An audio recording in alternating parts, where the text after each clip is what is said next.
What's up, y'all? It's your boy Tevin Jameer back at it again with another episode of the Hate It or Love It podcast. This episode is very, very different because I am not at my desk. I'm not using my Blue Yeti microphone. I'm using my phone microphone, but that's because this episode isn't really meant to be like a very long episode, but this is just something for me to put together while I'm still dealing with this movie, which, by the way, we have finally finished wrapping our filming. So we wrapped filming and we pretty much have the movie edited together. The only thing that we really need to do is like a little small tweaks. My friend Al is doing not cinematography. He's doing the color grade right now. And then after he's done the color grade, I will be, adding the music, doing little tweaks, and basically the final film will be done. So that's something really good. And then once the film is like done, edited and all that, we're basically gonna like focus on like, more of the fun things like BTS and clips and stuff like that. I already have a trailer, so pretty much we're basically in smooth sailing. But like I said in the last episode, I can't fully give a release date yet. I can't really say like when the movie is going to come out because it really all comes down to which festivals I get accepted to. So really, I can't give you guys any updates on releases until I start hearing back from some of these festivals. But besides that, just know that the movie is basically getting complete and you guys will be getting it next summer. On top of that, I'm also still helping my friend Seth with his movie, the one that I did the vlog for in August. So just working on a lot of films and stuff like that, and which is good because I'm basically over here building my resume. But yeah, working on a lot of films. But I did want to get on here to talk about two topics aside from me doing my film and like getting more complete and done with it. The first thing, which is the major thing, we finally got a deal for the actors. The actor strike is over. And I just wanted to read some of the key details that they released the day that they came to an agreement. Now, it says more than $1 billion in new wages and benefit plan funding. It says a streaming participation bonus, minimum compensation increases that break the so-called industry pattern. For the first time, consent and compensation guardrails on the use of AI, raise pension and health caps that will channel more value into our funds, and critical protections for diverse communities. So that's some of the key things that they put down as far as like the deal and stuff like that. I've also heard like other things where basically, they're going to focus more on diversity for like, one thing that you hear a lot in the film industry, especially with black actors, is that their hairstyles and stuff like that, when it comes to makeup, they're very much overlooked. And from what I saw on a video earlier today, that they're actually going to start like focusing more on that with sets. Like if they have someone that's black on set, they're going to like help with their hairstyle more, like basically have hairstylists that can work with their textures and stuff like that. So that is definitely something good. It's good that they're paying more attention to diversity on sets. But the major thing is that it seems that they're really pushing for, good conditions for extras and people that aren't A-list actors, because that's the main thing that people like keep overlooking, or that they kept overlooking with the strike, is they're only thinking more about the bigger actors that we all know. But extras and people that that help behind the scenes, they're basically like almost like the glue of a movie, like especially extras. Like things would not be as realistic without extras or like smaller actors and stuff like that. So it's good that they're really paying attention to that, and I'm glad that they're able to have a deal with that. The biggest thing that it seems like why it took so long to get a deal is because of AI. For some reason, studios really were pushing for AI to like be implemented in films, but it's a good thing that they found an agreement, and I hope everything goes for the best because for the next 3 years, that's how long this deal lasts. This deal lasts is for the next 3 years, and I really hope that for the next 3 years we can get a lot of great content out of, this new deal that they came to. And of course, once, they got this deal, like studios went right back to filming stuff. They went to announcing stuff. I'm glad for all the actors that I follow because they instantly started pouring in with like announcing works or like, telling people about works that they've been on through the strike. Like I think her name is Caitlin Deaver. She was on Booksmart. She had a movie called No One Will Save You that released like I think last month, and of course she couldn't promote it because of the strike, but I think today or yesterday I saw her post about the movie. um Rachel Sennett, who is on the Idol, Bodies, Bodies, Bodies, and also Bottoms, she released photos of Bottoms and telling people to go like see the movie. You guys know I love Power, and of course the cast of Power was like sharing stuff about the new season that was premiering, but their finale came out last week. They were posting about season 2, which they couldn't for most of the season, but now that they finally came to the deal or came with an agreement, now they were able to post about it. So it is nice to see the actors start to get back to work and like start to be excited for things that they're in and stuff like that. So that's one of the big things that I wanted to talk to y'all about. Like, I'm just glad that this strike is over because, we were really about to miss out on a lot of great stuff that we were going to get from these studios. Like, I know a lot of people wanted to see Deadpool 3, which now that's back into production. You guys know I love Power, so I'm glad that Power isn't going to like, be delayed or anything like that because of this. So it's good to see, these studios and the actors come to an agreement, which now that there is an agreement, I was showing my solidarity for the strikes. But now that the agreement is here, I'm back to talking about movies. I'm back to talking about like the stuff that I watch and stuff like that. So, yeah, definitely after I get done my movie and I stop putting out like these episodes that I make like when I find time, I'm definitely going to start talking about stuff. And I'm glad that they came to this agreement because you guys know that I like to do my end of the year videos. And for this year, I want to do like a end of the year like movie ranking because I've been keeping up with my Letterboxd reviews. I've been keeping up with my 2023 ranking, and I want to basically tell you guys my ranking in the last episode of this year. So I'm glad that I'm able to do that now. And yeah, I'm just overall glad that we came to an agreement, and now all the actors and all the people that deserve all the praise and all the money that they, basically they're gonna get what they deserve. Like, I'm just glad that they came to that agreement. And I'm just looking forward to what these next 3 years is going to have in store for us for the entertainment industry. And you guys never know. I mean, your boy might be in the entertainment industry. Like, I really feel like Blood Money is really going to get me there. Like, seeing people's reactions and like, hearing what people have to say about my movie. Like, I definitely feel like this is going to be something that gets my foot in the door. But enough about me. Um, the last thing that I really did want to talk about really is Power. Like, now that the strike is over, I definitely wanted to talk about Power. But the season is over now, so I guess I can take this time to like say my full opinions on like season 2 of Force. Now, I am so glad that season 2 of Force is like getting the love that it got because season 1 of Force, a lot of people did not like it. I like it. I felt like I felt like it was a good season, but a lot of people did not like Force.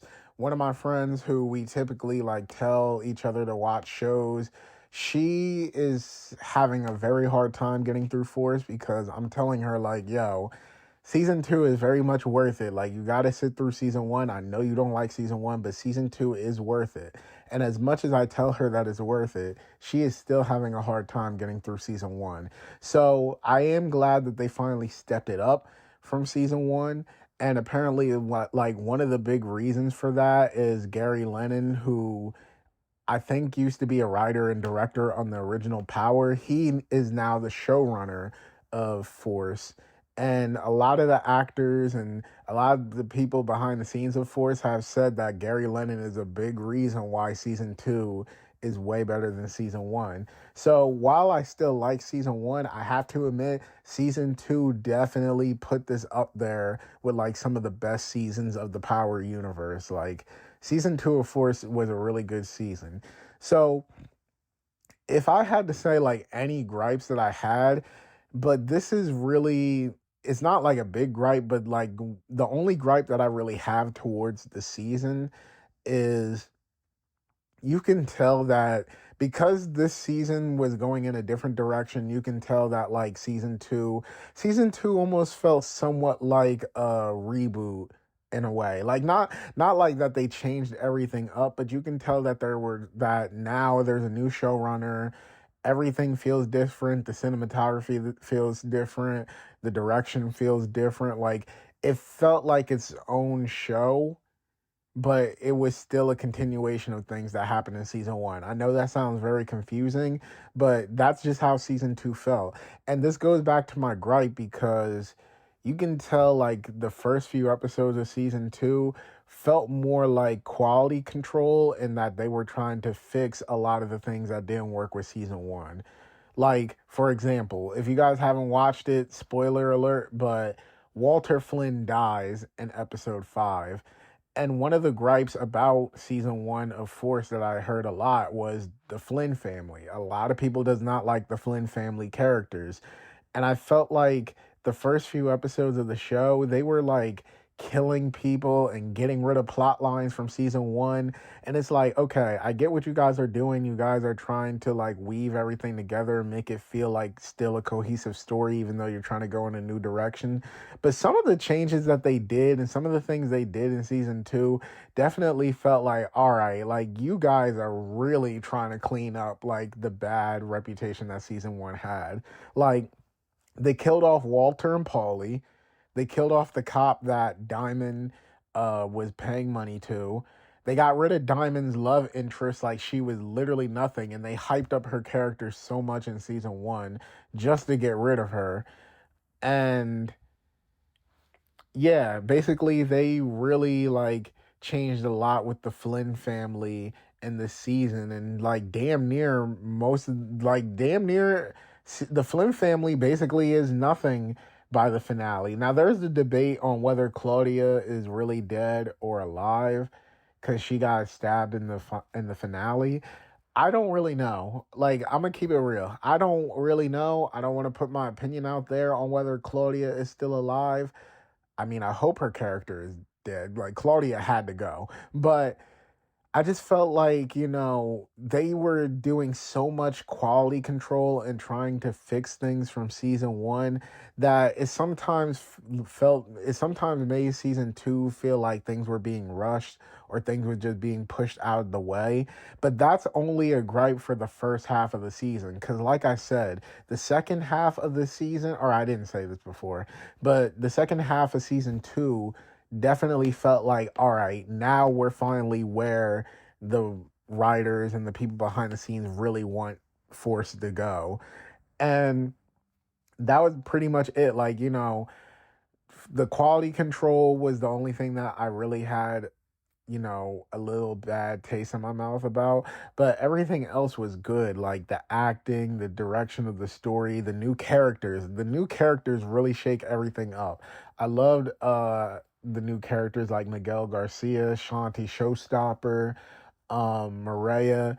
Like, there was a lot of great new characters in season two, a lot of great storylines, and even though that they're trying to do a lot of quality control, like they still found ways to weave the new in very well with the old. Like, you know, Diamond and Jannard's storyline from season one. They fit it in very well with Shanti and like, all the new characters that they introduced. I think the biggest thing that I love about season two, and this might actually be my favorite thing, is, well, one, you guys know that I'm a big fan of rap.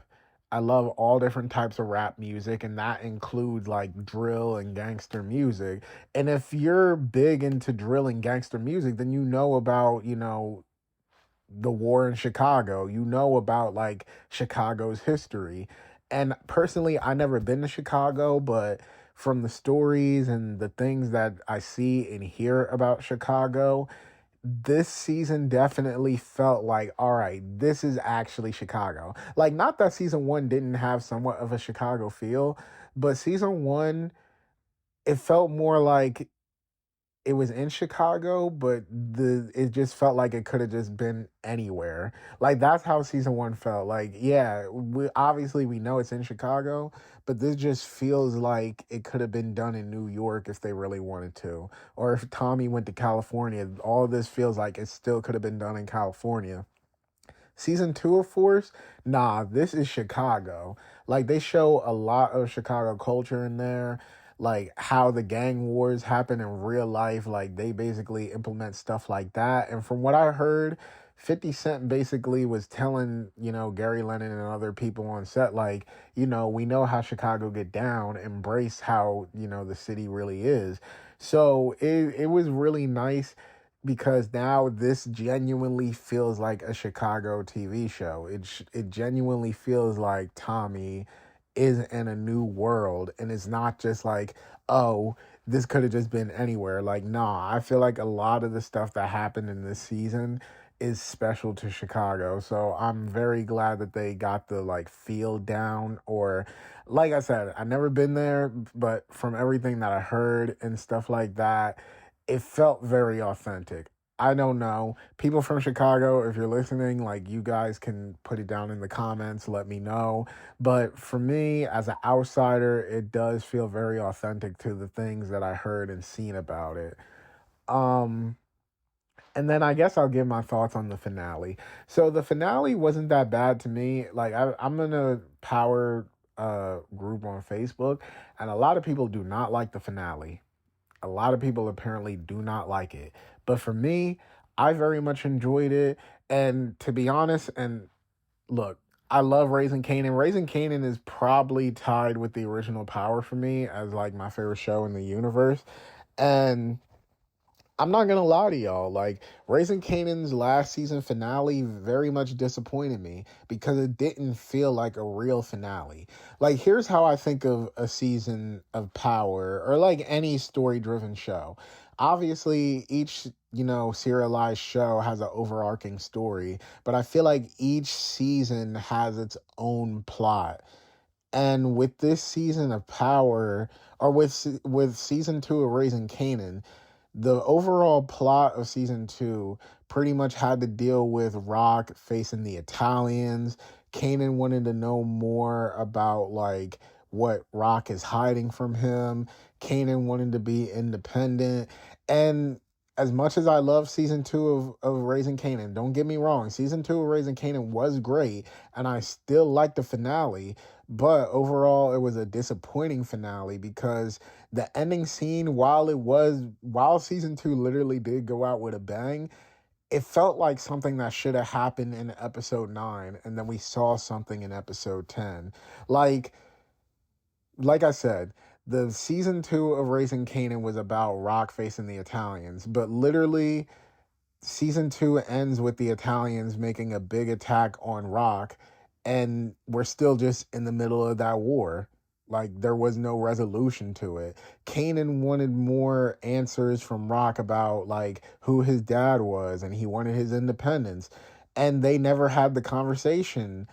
Like, Rock never told him the truth about his dad, and he is still under his mom's thumb. Like, nothing from season 2 that they set up basically got resolved in the finale. I feel like what you need to do with a show like Power, or just any serialized show, is what is the plot of this season, And how do you get to that resolution by the end of the season? And I'm going to use Force Season 2 for an example. So in Force Season 2, Tommy's main plot was to get a coalition together and to be over Miguel Garcia. And also he had the plot line where he was with Mireya. So, okay. How I feel like this was a better finale than Raising Kanan is that ultimately Tommy met his season 2 goals. He did not take out Miguel, but he is basically just as powerful as him in season 2, or by the end of season 2. He got all the Chicago crews together. He fulfilled his goal in the coalition. And then before like the finale, Mireya basically said, like, I'm down with you, Tommy. So he basically accomplished everything he wanted to do in season 2. But there is still some loose ends that carries on to the next season. Basically, season 2, Tommy's arc is done. Now we have set up for a season 3 Tommy arc. He has to find Mireya. He has to help D-Mac out. He's having issues with Diamond. This wasn't stuff that was going on in the beginning of the season. This stuff happened throughout the season and is still set up for season 3. I hope everything I'm saying is making sense because I feel like I'm not being fully clear. But basically, I'm just saying that all the plot lines that they had for season 2 basically came to an end. Like, I feel like I can look at season 2 as a conclusion, and then we still have more to go off of for season 3. Basically, that's what I'm trying to say. Like I said, I hope I said it clearly, but I hope people understand what I mean. But like, just taking any serialized show, when you have a season, you have to have that season arc be fulfilled. And with Raising Kanan season 2, I didn't feel like that season arc was fulfilled. Like, season 3 might just wind up feeling like season 2 part 2, just because you guys did not fulfill what was set at the beginning of the season. But like I said, don't take that the wrong way. I still love season 2 of Raising Kanan. I'm rewatching season 2 of Raising Kanan right now before season 3 comes out in December. So, that's another thing, y'all. Now that the strike is over, I'm definitely talking about Raising Kanan. And you know, man, I feel like this episode I was talking all over the place. But yeah, like I said, I just wanted to put something out for y'all because, I want to be consistent even during working on this movie and whatever. But yeah, man. If you guys are Power fans, let me know how you felt about season 2 of Force and the finale in the comments. If you guys are happy about the strikes, tell me what films and TV shows you're looking forward to. And that's pretty much all I have for today. So catch y'all on the next episode. Blood Money on the way. With all that being said, Tevin Jameer, signing out.